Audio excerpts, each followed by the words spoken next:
welcome to the show. You're listening to or watching the WOW Pod. I'm Betsy. Yeah, sorry we're a few minutes late, because I don't know what I'm doing. Anyways, Welcome here we to are. the show. Yes, welcome. And, of course, we have to talk about what everybody's talking about. Oh, for crying out loud. You know, it's all about the spy balloon. Mm-hmm. Yeah. So, we were going to cover the Manhattan Project until all of this came out. And now we kind of have to, it's the elephant in the room. Yeah, that seems to be the only subject everyone's talking about is the Chinese balloon that flew across the whole continental United States. Mm-hmm. Seemed to be directional. It flew across what could be argued are nuclear reactionability sites. Yeah. So this balloon was first noticed in Montana. Mm-hmm. And there was a meteorologist that kind of tracked its path for us, both into Montana, the way it kind of went out around Alaska and Canada, and kind of then swooped in and dropped in over Montana. So American intelligence agencies have assessed this spy balloon program and have said that it's a part of a global surveillance effort designed to collect information on the military capabilities of countries around the world. And they believe that it's in part an effort by China to hone its ability to gather data about, in particular, our military bases. Mm-hmm. So, as it enters Montana, I think people start to really connect some dots because as of 2023,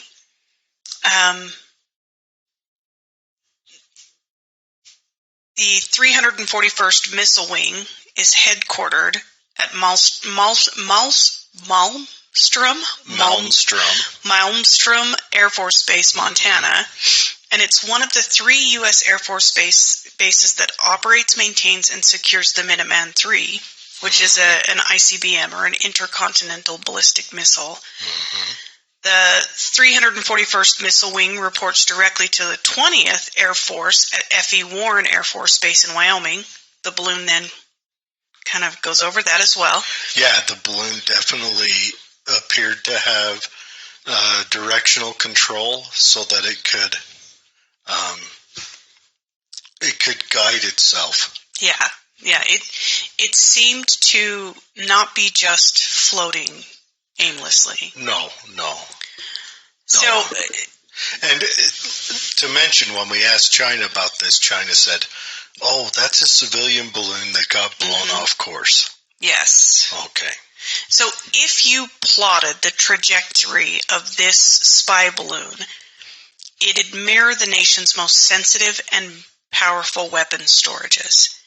Like literally, it had very clear intent of what it was surveilling. Mm-hmm. And it was high. It was like 200 miles in the air or some crazy number. So they call it a high altitude surveillance balloon. And it also came close to Missouri's Whiteman Air Force Base, which is home to the B-2 stealth bomber, and other sensitive bases. This did not just float. It was unmanned, but it was not without control. Mm-hmm. So we're going to talk, because this brings up the question. Lots of people are like, a balloon? Oh, they wouldn't send a balloon. They've got satellites in the sky. Why would they send a balloon? And all of that. But there is a history, an entire history of military ballooning. Oh yeah. Going back, I think pre-Napoleon, but Napoleon was notorious for using balloons as artillery spotters. Yeah, so it really, balloons were the first available method of elevating humans above the battlefield to get like this bird's eye view. Mm-hmm. They were particularly useful in the preparation of accurate battlefield maps, before which time this rudimentary craft had led to many battlefield failure. So being able to see the battlefield and where the opponent was placed was done by balloons. Back, I mean, we're talking a long, long time ago, 19th century, early 19th century. So in the late 19th century, military ballooning began to evolve. And as advances in technology allowed for the development of more sophisticated balloons and equipment, balloons were equipped then with cameras, telegraphs, and other instrumentation that allowed for more detailed and accurate observation. During World War I, military ballooning reached its peak of development as balloons were used extensively for reconnaissance and observation by both the Axis and Allied powers. Well, the Germans used Zeppelins to attack London early in the war. Yeah. Now, the bombs were small. They were just hand thrown off the side. So they didn't get much success out of them. And also, because they were manned, they were low enough to shoot at. So the Zeppelins took a lot of damage, and they feared for losing this expensive piece of equipment for little value gain. Yeah. So I think they sent 3 flights over London, and then scrapped it when they got back and said, okay, Zeppelin 1, Swiss cheese, Zeppelin 2, Swiss cheese. It's not worth it. Yeah, and now they moved from just observation. They were also used for transporting goods, messages, mm-hmm. and people across the battlefield. Mm-hmm. After World War I, the use of military balloons declined as aircraft and other innovations kind of made them less relevant. However, balloons were still used for some specialized purposes, such as meteorological. I cannot speak tonight. For weather detecting. Yes, observations, and for training pilots. Now, today, military ballooning is not widely used as other technologies, drones and satellites have kind of taken that main role. But these balloons have been used for military defenses for a long time. Well, they still use them a drone takes a pilot, and so it's not really a passive piece of equipment. They still use balloons in passive sensors. It's crazy. So they'll lift a balloon up that has a sensor package on it, cameras and what have, and they're using them on our southern border right now, maybe even the northern border. If from where we stand, you go out to the freeway and look west, you'll see a big orange balloon. Yeah. That's true. That's true. I don't know what they're using that one for, but balloons have a lot of usage, So, especially if it's tethered to the ground. I mean, you can essentially just pump fuel up it to keep the air hot and just keep that thing cooking and have a sensor package hanging. So this balloon, I mean, I know that historically there are a lot of people who just assume that all old technology gets pushed to the wayside as soon as we start launching satellites, but that is not the case. There are probably lots of things that this balloon can provide that satellite imagery does not. Mm-hmm. So, well, step one, it's cheaper. So much cheaper. So much cheaper. Yeah, that's the big thing. It's cheaper, and it's cheaper. So, this kind of started me down this path of when else has balloons been used? Why? the Chinese government came out very quickly, first saying don't jump to conclusions, second saying this is a civilian air balloon. Yeah, it's a Chinese civilian, like there's such a word as Chinese civilian. Yeah. Civilian air balloon, and it got blown off course. Yeah. It's no big deal. Yeah, just never mind that it's flying over all of your sensitive areas, that it's, yeah, doing all of that. And they were pissed that it was shot down. Yeah. Now, the cool thing about shooting it down is it is an air-to-space fight. Yeah. Dogfight, or whatever you call it. Yeah. That's the cool thing. So the pilot who shot it down, because it was past the atmosphere high enough that he technically shot down a spaceship. I love it. So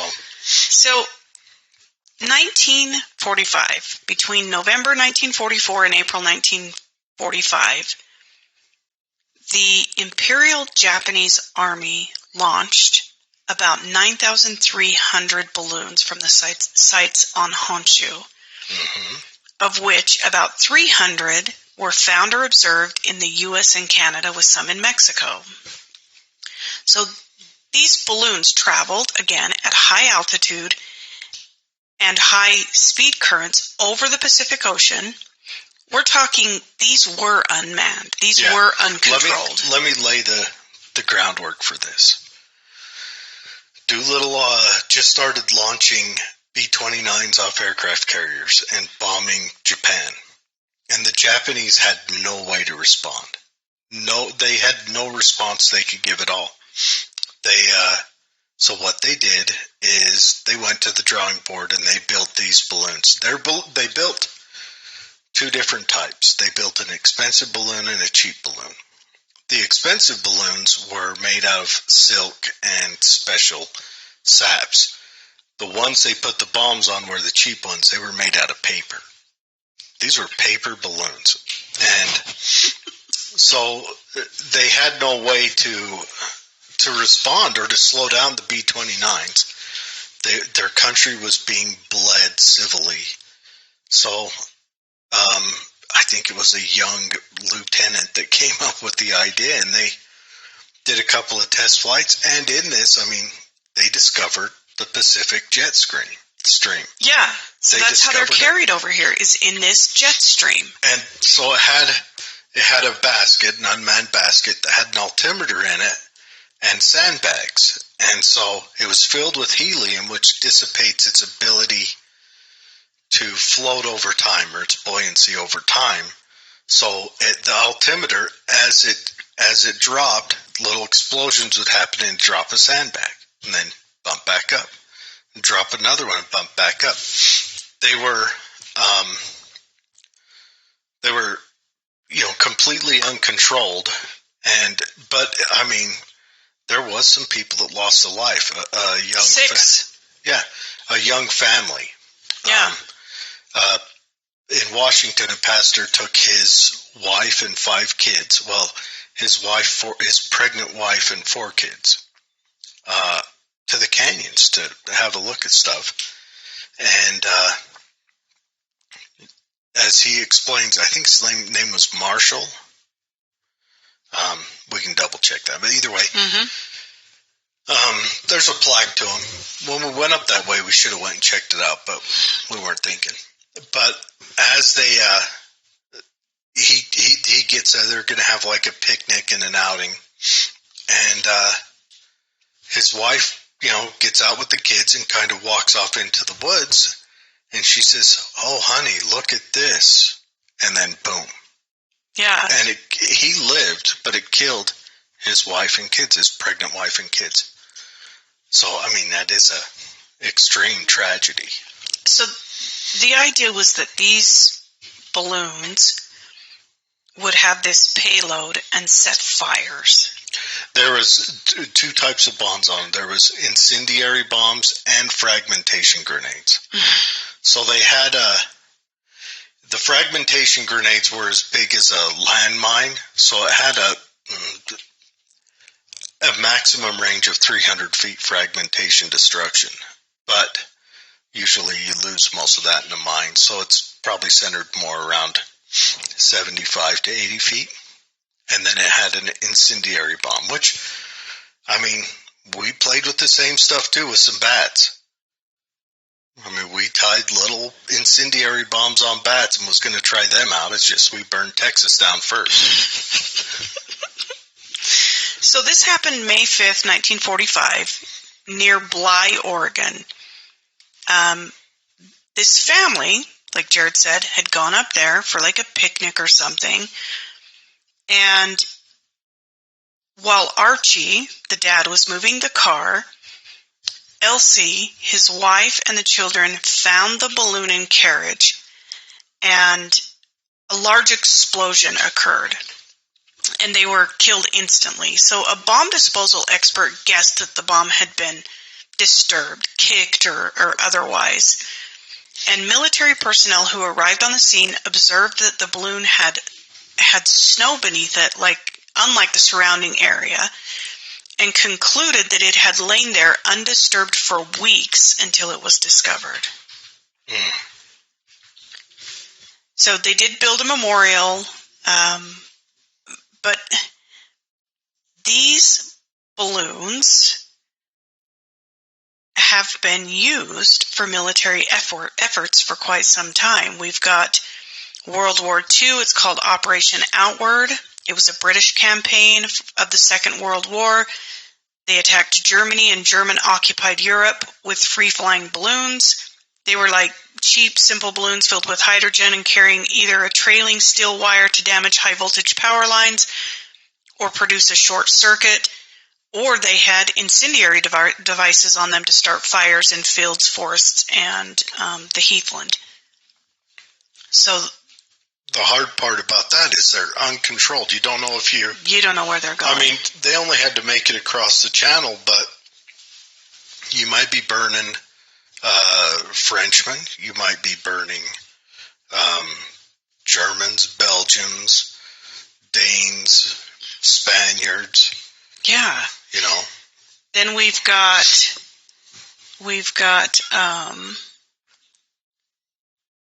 let me see where it is.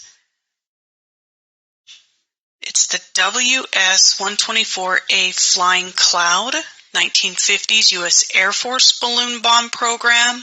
So that would have been in Korea. So it was codenamed the Flying Cloud, and it started on October 8th, 1954. By December 13th, 41 balloons had been launched, 25 of which were fully operational test flights.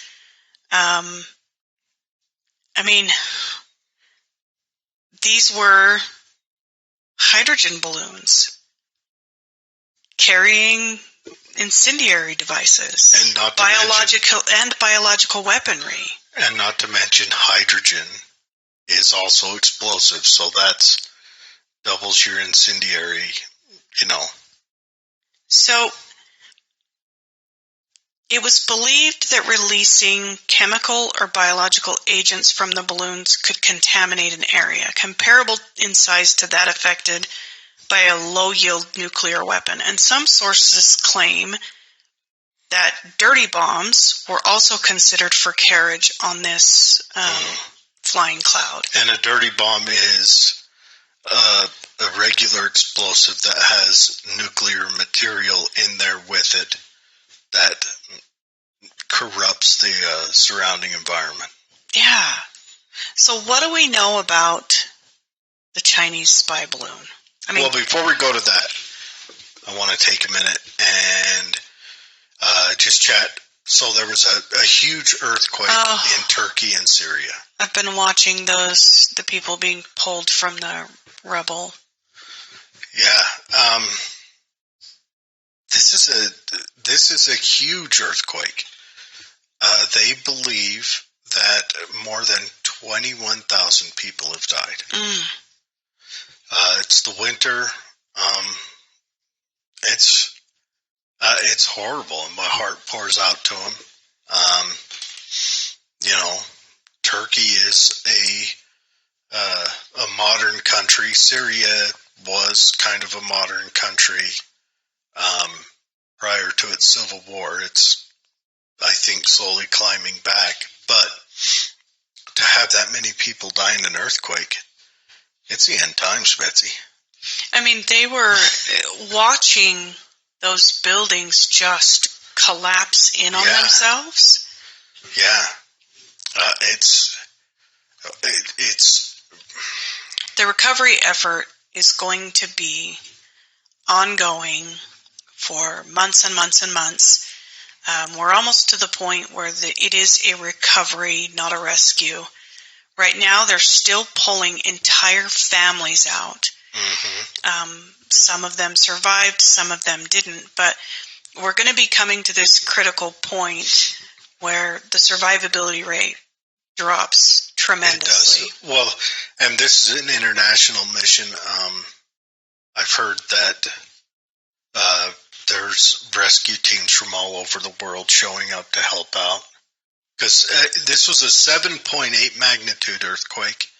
And, I mean, that's huge. I don't know, what was San Francisco when it sunk San Francisco in the 90s, I don't know. I could look it up. Yeah. But a 7.8 that's a tough earthquake. There's some weird things happening. That big cavernous crack that opened up on the African continent, experts are saying that it's going to split the continent. Yeah, like Africa's splitting in half over it. Like this poor guy, he split his house in half. Okay, so the 1906 earthquake that leveled San Francisco was a 7.9.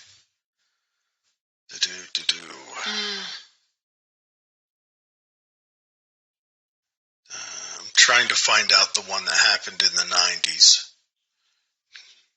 Was it 1994? 6.8. 6.8. So this was a whole, bigger, one count bigger. Not that I know.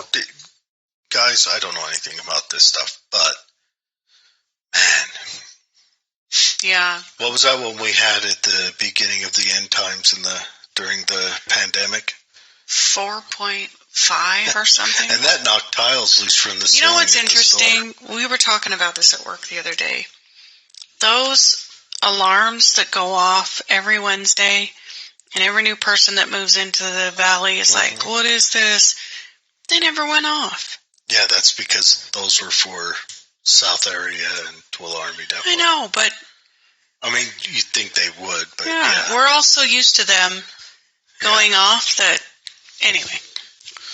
Yeah, but anyway, our hearts go out to Turkey and Syria. Our hearts go out to Kenya for, having your land split in half. It's horrible. Strange times. And, I mean, the end of the world brings interesting times, apparently. All right, so back to the story. So here's what U.S. officials have discovered.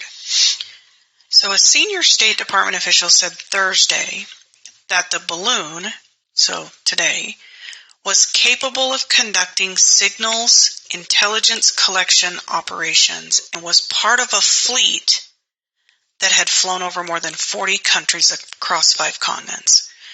So we're not talking a single balloon. So that whole civilian thing is garbage. Mm-hmm. There was a fleet of them that were spotted and recorded and addressed in over 40 countries. It's been determined that this balloon was operating with electronic surveillance technology capable of monitoring U.S. communications, and that this balloon was for surveillance. It had high-resolution imagery, and the information that is gathered by electronic means, things like communication and radars, was also noted. So it could have been flying over, just picking up what different radar patterns we're sending out. So now that it's been collected, they are going to presumably just pull this thing apart to figure it all out. And which is why China's probably which is why they're upset. Kicking and screaming about it. Yeah. So I think the populace was split, probably 50-50, with half of the people saying it's nothing. If we have satellites that see better than this stupid balloon, I mean, But do we? Yeah, that's a very good question, because I believe that imagery... Do we have satellites that can tell us what our radar patterns for our national defense cover? Or that can pick up communication from over high-profile military bases. China's kind of being a shitty actor on the world lately, aren't they? Yeah. I mean, not that other countries haven't been, obviously, but China for some reason seems to be in a league of its own of being shitty. I think so. They're taking advantage of some pretty vulnerable situations, and I don't think this is the last we've heard from them. No. It may be the last balloon. I think China's probably preparing for Taiwan. Yes. Yeah. I want to go back to the Japanese one real quick. You know how we discovered those incendiary bomb balloons were from Japan in 1944? How? Geology. They found sand on one of the balloons, and they did sand tests to see where it came from. Oh. And the sand was notoriously free of granite. And the beach they made the balloons on had no granite anywhere near it, where granite is the most abundant rock on Earth. So that narrowed it down, and they narrowed it down. We knew exactly what beach it came from. A geologist. How crazy is that? That's kind of cool. Rock nerds. Rock nerds. But yeah, but anyways. So I think that, strangely enough, something as archaic as a balloon, I mean, just one of the oldest technologies, may be the first indication of some real waves. Oh, how would that... it's the end of the world, guys. Anyway, so we had to cover the balloons. Yeah. And I am so ready to start a garden, get chickens. I need to learn how to ham radio. Yeah, we've got a ham radio. I like ham. I wouldn't say we know how to ham. Well, and we haven't even put up that giant albatross of an antenna yet. Yeah, you've got it. The antenna has to be a certain length, apparently. I don't know. And then I've got to get an old muscle car, kind of black it out. Oh, I've got the old highboy out back. I wonder how the dog would do. My dog is a wasteland dog. A road warrior dog. Dozer. King says, why a balloon? Hello, Lady Capera. Onk. And hello, King. King says, why a balloon? And I wonder if the balloon does that, one, because it's passive, and maybe they thought it was high enough that it wouldn't be seen. The thing was something like 40 feet across. It was like 3 buses. Yeah. And I would say, because it doesn't draw a lot of attention, and then if it does draw attention, there's not an immediate fear associated with a balloon kind of bobbing along. And so only those that understand the history of military use of balloons would even have any sense of concern. Everyone else was just like, what is that? Take some pictures. And in a way, I kind of agree with them not shooting it down because we didn't know what payload it had. Correct. Correct. I think that so I don't want to err on the side of caution. Yeah, I wouldn't blame the administration for not shooting it down. It could have been chemical, could have been biological, could have been incendiary. What if it was a nuke? I mean, honestly, it was at the perfect height for an EMP blast. So if they would have shot it, it could have set off an EMP. And next thing you know, here in the U.S., we're learning how to make fire with sticks again. Yes. Some of us. You know how. I would just come here. We'd both go to Dad. So, I believe, given what we know, that there was a fleet, that they in fact were not civilian. Now, it's claimed that the president of China, or whatever he is, Xi Jinping, or whatever, he had no idea. Mm-hmm. I don't believe that for a second. And that's why he's kicking and screaming now, and that's why they're coming out and saying there's going to be swift retaliation for this. And, okay, well, if we fly a balloon over your country, shoot it down. And honestly, they would have. Oh, yeah. Actually, China shot down one of our spy planes in, I want to say the 60s or 70s. And I'm just shooting off the hip here, but they put the pilot on trial, and we had to pay to get him back, and they kept the equipment and tore it apart. So, I would say, what goes around comes around. Yeah. And I think that this is kind of like the first indications. Because even as innocuous as it seems, you've sent surveillance into airspace above a sovereign nation, which gets things going in lots of different directions. Yeah, you broke all the world treaties. Yeah. The next question is, okay, so we've spent, what is it now, 80 trillion gajillion to Ukraine, and I still believe that war's about to heat up again. Some people think it's going to heat up again this month.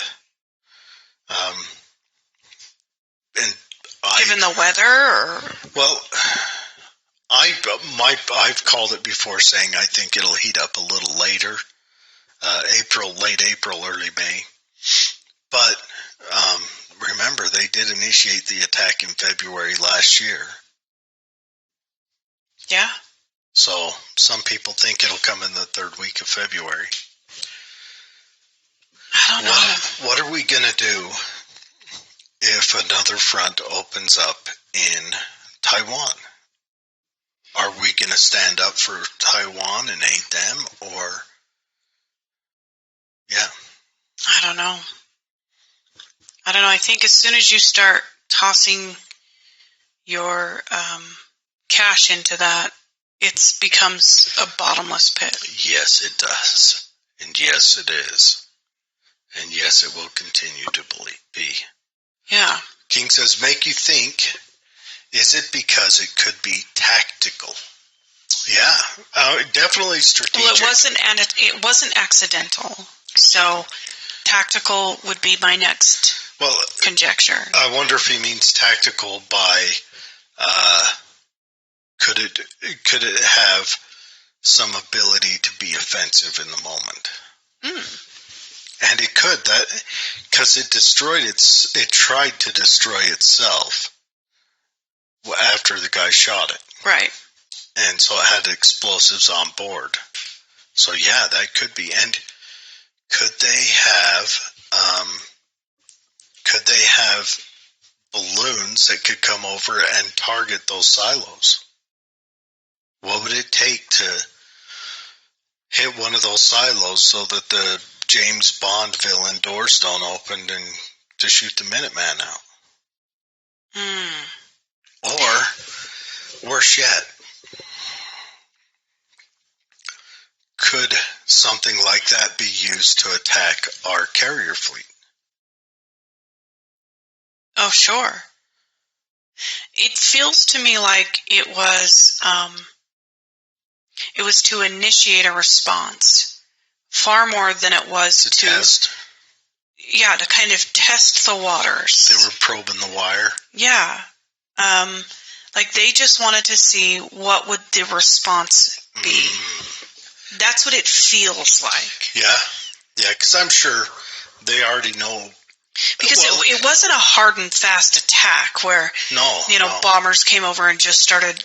Yeah. I mean, they obviously knew where our missile sites were. They flew right over. They knew more, but of course they could have been testing where our radar is aimed by picking, because radar, not only do you send it out, but when you send it out, someone else can pick it up until they're being pinged. And that they could tell where our radar was coming from, and that would be preemptive to an attack, because like we did in Desert Storm, we sent in fast-moving helicopters, low and fast, and took out all their radar sites first, because we knew where their radar sites were. And that blinds them. Yeah, it feels to me like antagonistic. Like they're trying to antagonize a response of some kind. And it also feels fiduciary that there wasn't a really strong response. That instead it was allowed to just kind of float out into open water and then taken down. Mm-hmm. That feels like that was the appropriate response. It does. Hey, kudos to our current administration for saying we don't know what's on it. We don't want to shoot it down over possibly, populated areas. We don't know if it has, in that free fall, the ability to adjust where it lands. I mean, you could shoot it over the middle of nowhere and it could aim for a small town or a city. Mm-hmm. And so I think the administration did good on that. It's sad that it got this close, and it's sad that China, from what I've studied, Xi Jinping has become fairly erratic as of late. Yeah. And he has killed or run off anyone who would argue against his jingoism. And so that's kind of made him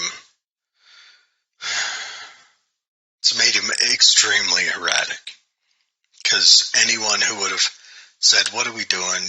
Let's open up a channel. He's run him off. And this has started before now. I remember the first peace summit they had in Alaska with China, and the Chinese ambassador guy just berated ours.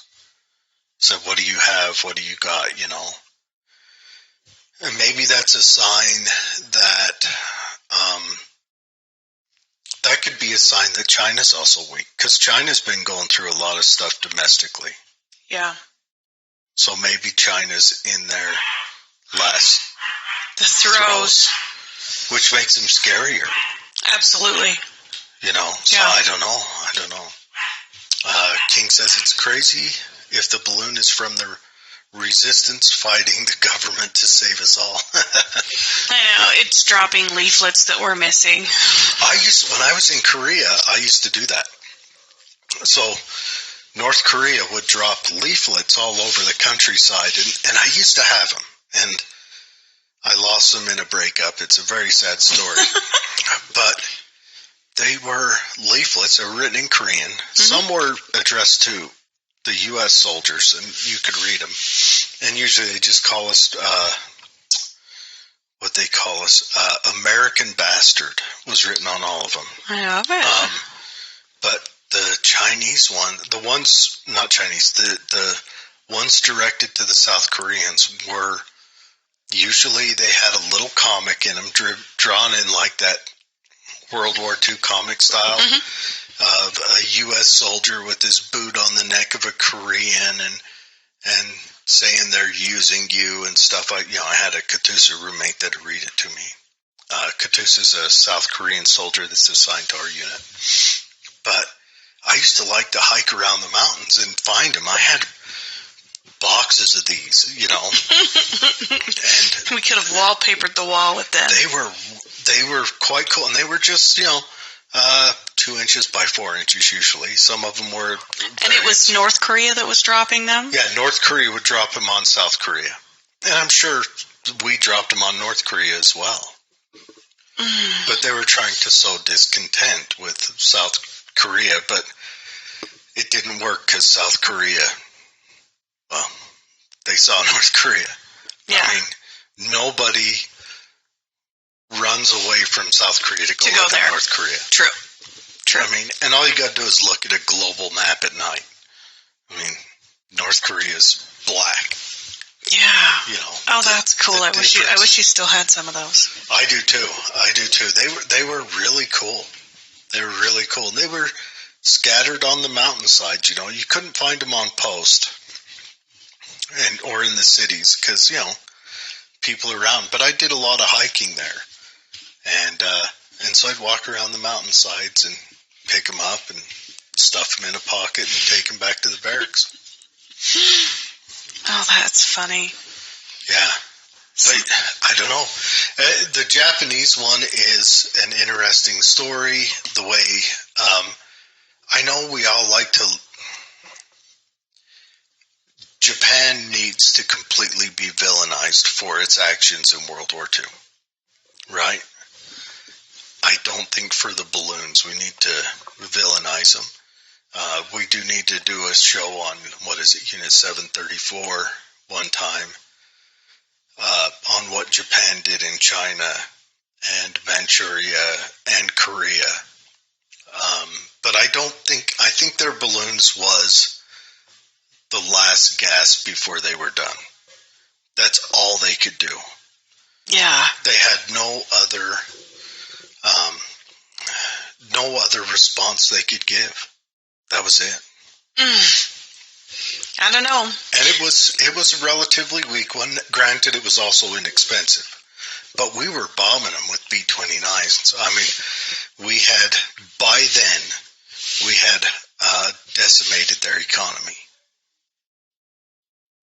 Yeah, I think it'll be interesting to see how this all plays out, because I don't foresee, given the tenure around the globe right now, that this is like just a one-off event. This feels like it's the beginning of something. I agree. Man, are we World War III?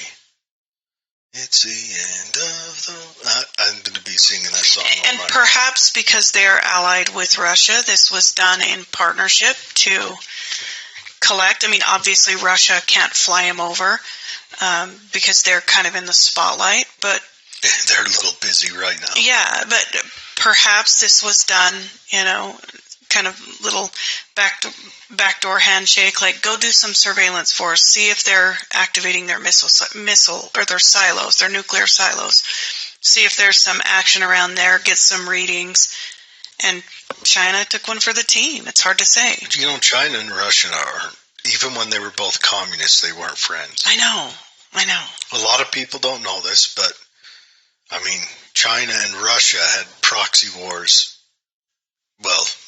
in Cambodia, in Vietnam against each other. I mean, China invaded Vietnam because Vietnam was Russia's little homeboy.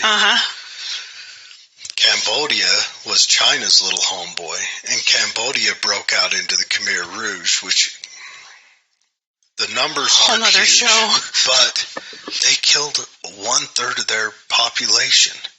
That's a lot. And you got killed by Pol Pot if you had a college education. Dead. If you spoke more than one language. If you lived in a city. And if you wore glasses. You went to his killing fields if you wore glasses. That's the strangest thing. That's a psychopath. That's communism, folks. Yeah. That's what it does. They have to tear down.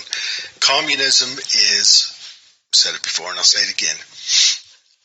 You've got to tear down the successful to the lowest common denominator to make everyone equal. It's what it's always been, what it always will be. Yeah. Sad. Maybe we should do a prepper show. I think we should just start a prepper show. Matter of fact, tomorrow or Saturday, I'm going to a good first aid class here in Tooele. And I'm going to an impromptu gardening class soon. I want to learn to garden, and then I'm going to come over to your house and do a chickening class. A chickening. So I want to do chicken husbandry, or I want to be a chicken rancher. Chicken rancher. So I have a greenhouse, and I have chickens. We're going to add a few more to our flock this year because we've got a couple of hens that are about 6 years old, and they start to back off their laying. So we'll let them just, live out the rest of their lives, and we'll introduce a couple more to the flock this year. Now, don't you have to introduce them at night? So you can do it a couple of ways, but what we have found is if you wait till everyone's bedded down in the roost, and you introduce the chick, you gotta wait till they've got all of their feathers and they're, big enough to go out there. You introduce the chick, they wake up and they go, I think that's always been here, and they leave it alone. But if you walk out and they'll just kill it. That is hilarious. The hens will just kill it. That is hilarious. Dumbest animals. You wait till the bird brains are asleep, and then they're like, They don't remember yesterday. Have I seen you before? Every morning it's like, oh, hi, good to see you. Yeah. So that's how you do it. Yeah, So we're gonna get a couple more. I'm gonna get chickens. I think here I can have 6 chickens. Is it 6 or 12? Something like that. I can have that many, so I'm gonna get that many. And I'm gonna build some garden plots. Things like that. I just think I've got a greenhouse. I don't know how to use the greenhouse. It gets hot as hell in there in the summertime. Yes. And I don't. It was like 205 degrees in there, and I'm not quite sure how to cool it down. But we are going to plant trees to give some shade to it to see if that will help. Maybe you could just make it so you have some vent panels that you can open. So the vent panels were open, and it was still 205. The vent panels, the doors, I was hosing down the ground in there to cool it off, and it was just hot. So you had stewed tomatoes on the vine. It just decimated everything I put in there. So I've got to learn how to use it.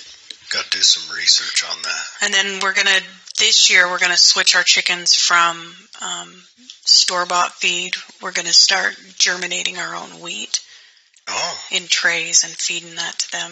They say that it increases their egg production and it's cheaper. So okay. Also, I've heard you throw out some burger. Gross. Yeah, raw hamburger. I heard hamburger increases their. So they say to do lots of things. I kind of follow some chicken TikTok. Chicken talk, and like red pepper flakes keep them from getting any kind of bacterial infection, so you never have to treat them for anything, and it keeps them from getting egg bound. We've been doing that for a while, and we've never had an egg bound hen, so I don't know. What does egg bound mean? They can't lay it. It's like in the chamber. Yeah, it's in the chamber, but it won't come out. Really? It'll kill your hen. Really?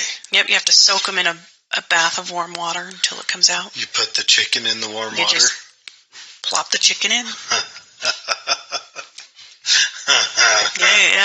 It'll kill your hen. But King says eggs are expensive. They are. Yeah. And I eat a lot of eggs. Yeah, and right now is molting, so we allow our chickens, for their health, to have a molting season. We don't put heat of any kind out in the hen house in the wintertime, which allows them to build up their feather reserves and to molt like natural chickens would. Really? And so their egg production goes down very, very low in the wintertime. Okay. And then it peaks back up in the spring. I've also heard that their egg laying is set on lights. Yes. So some people will build an enclosed chicken coop and then have lights that come on every 6 hours and off for 6 hours. Yep. And they'll produce twice as many eggs. Yep. Really? Yeah, we did lights in ours the first couple of years, Uh-huh. and then decided that it was just the maintenance was obnoxious. If I got 6 eggs a day, I would be fine. Oh, yeah. Because I like eating eggs. There are times in the summer that we'll have 10 dozen eggs in the fridge. Really? Yeah, and I'll be like, someone come take all these stinking eggs, because we just don't eat enough eggs. I love eggs. Okay, King's got a greenhouse. Actually, greenhouses are the worst way you can grow any vegetables or fruits. Best way is open garden with plenty of water. Yeah, I live on a sedimentary rock bed. So I've tried. No. I live at the base of this mountain. Gravel rock bed. We both live on a cataract from Lake Bonneville. Prehistoric lake, that used to be huge. And when it flowed out, we both live on a cataract where a mountainside kind of cataract the lake, so it deposited all the rock there. Yeah, when we were putting in our sprinklers, we pulled boulders the size of a Volkswagen out of our ground. So raised beds is on the it's on the menu for us this summer. That's what I'm doing. I'm going to be building 5 or 6 raised beds. Mm-hmm. And then I do plan on building like a little greenhouse and learning how to play with that, but I am going to build raised beds. Yeah. And I'm going to try out some, I've been talking to a friend and she's told me what to plant and what to look for, but I'm going to build them up. And, what I want is I want to start off with, if I'm going to make a stew, I can make it out of my garden. Mm-hmm. And then I'll add other stuff. But I'll start out with potatoes and carrots and tomatoes and, I don't know, can we grow celery? Oh, yeah. Is celery grown? Mm-hmm. It is. It's not manufactured. There are celery farmers. There are entire celery farmers. Welcome to Cletus's Celery Ranch. I grew some hot little bug-in peppers a couple years ago. Yeah. They grow really well in this climate. I am going to grow some peppers. I don't want to go crazy on the peppers because that's one plant I have grown is peppers. I'm not going to go crazy on them, but I'm going to grow a little bit of them. Another thing we're going to do this spring is plant some fruit trees. Oh, okay. A couple of those. They say to plant those right where your chickens are because anything that falls, your chickens will just gobble right up. Oh, for sure. And your chickens will... And then they fertilize them. Yeah. So, a couple things. I've got, obviously I'm working on the house. I don't know if you guys see behind me, but the studio's been redone. So I'm doing the inside of the house, but this summer I'm going to do some concrete work out front. I've got to make another parking spot because, the big work van and then the truck and the trailer and all that stuff. I'm going to do that. I'm going to regate the backyard. I'm throwing up a big shed back there and a chicken coop, but I want to have it totally enclosed so that the chickens throughout the day can run free. And then I want to build a smaller chicken coop within, a smaller chicken cage where I've got that varmint control. Yeah. And then a chicken coop inside that. So that's one thing I've got to learn is how to, I don't want skunks in my yard because that stinks. And raccoons and what have you that'll come for your chickens.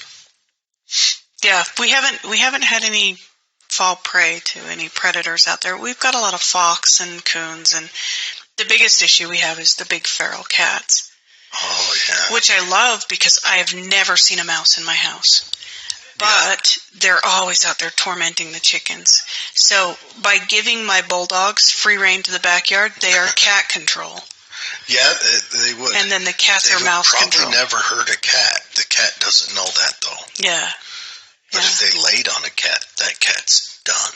So Priscilla, if a chicken gets out, which they do quite frequently, she'll run over to it and then lay on it until Cody comes out and picks it up and puts it away. And she's a beefcake, so...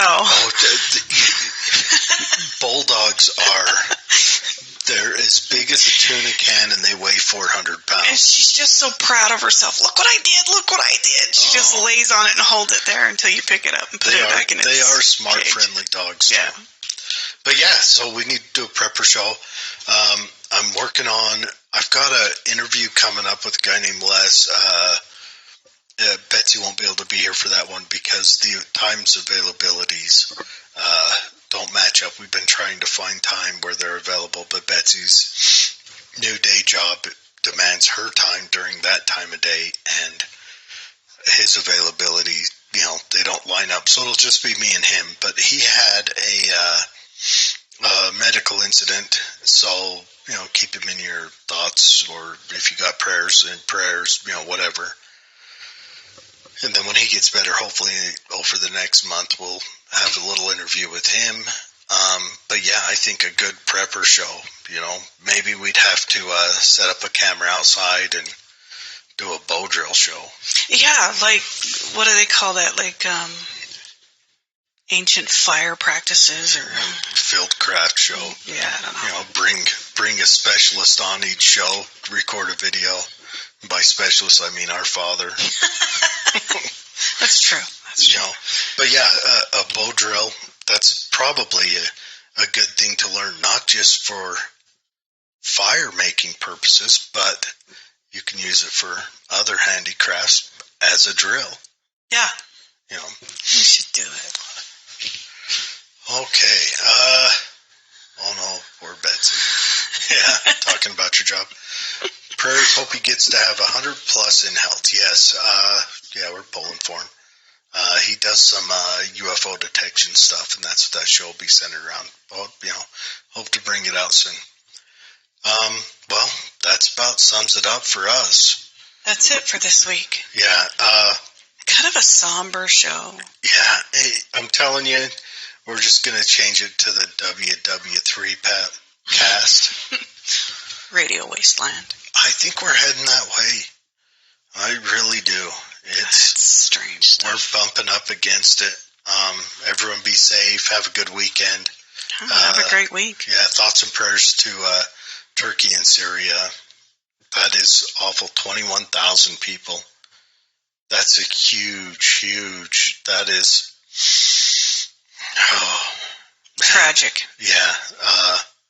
The earth is a cruel mistress, Yes. Agreed. It really is. Yeah. All right. Hey, thank you, King. And nice talking to you, King, yes. And we'll see you next week. See you next week.